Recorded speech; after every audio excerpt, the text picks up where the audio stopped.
Namaste. So we come to the last question, and the last question is, where am I going? Many of us get confused, almost stifled, when we consider our present situations and circumstances. But friends, frankly speaking, what is much more important than where we stand is the direction to which we are facing. As someone has said very beautifully, that the mountain path takes us in two directions. Upward, if we face the sun and the heights, and downwards, if we face the mud and decide to fall further below. So what is important is to know what is the direction that we wish to take in life. Where do we want to go? And that also strangely depends on how we define ourselves. If I am an animal, then obviously we would like to only expand our feeding space, to become better foodies, to become more rich so that we can buy more comforts, to buy a more luxurious car, to have more and more outer riches, wealth to satisfy our desires, to make our house much more beautiful, palatial building. All this is okay if we are only an animal.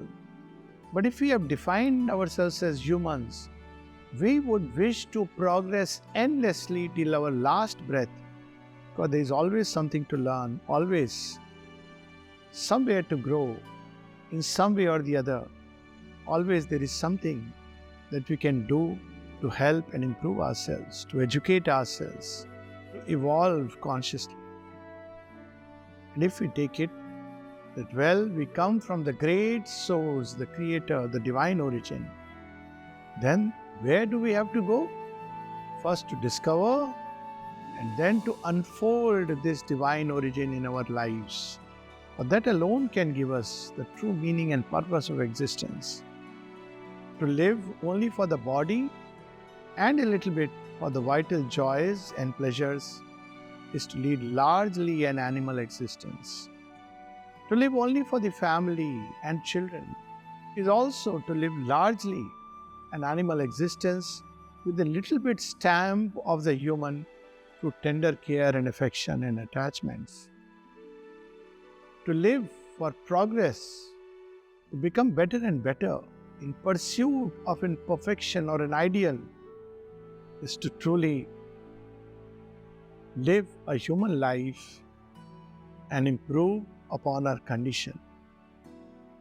To live for a larger, vaster goal, to reclaim the lost divinity within us, the inner Shangri-La, the inner space, the horizon that we have lost, the Gyan Ganj that exists within us, the Kailash, which is there, lost somewhere within us, the Mansarovar that is also there within us, to discover it, to take a dip into it, to come back fresh and rejuvenated, bringing the waters of the Ganges from its origin to the earth, the thirsty earth.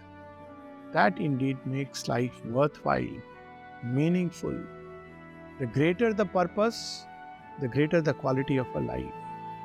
The higher and vaster the aim, the higher and vaster is our existence, and the life becomes far more meaningful and worthwhile. So let's move towards the infinite and eternal progress in this great march of mankind. Let's go and discover the great source, the origin, the divine within us, the perfection that is within us, and first enriching ourselves with these inner treasures and wealth. Let's share this wealth and treasures of the Spirit with this whole world. Thus alone can this world be saved. Thus alone our life can be saved. And not only saved, ourselves and this world will grow beautiful, true, wonderful, divine, the miracle which it was always meant to be. Namaste.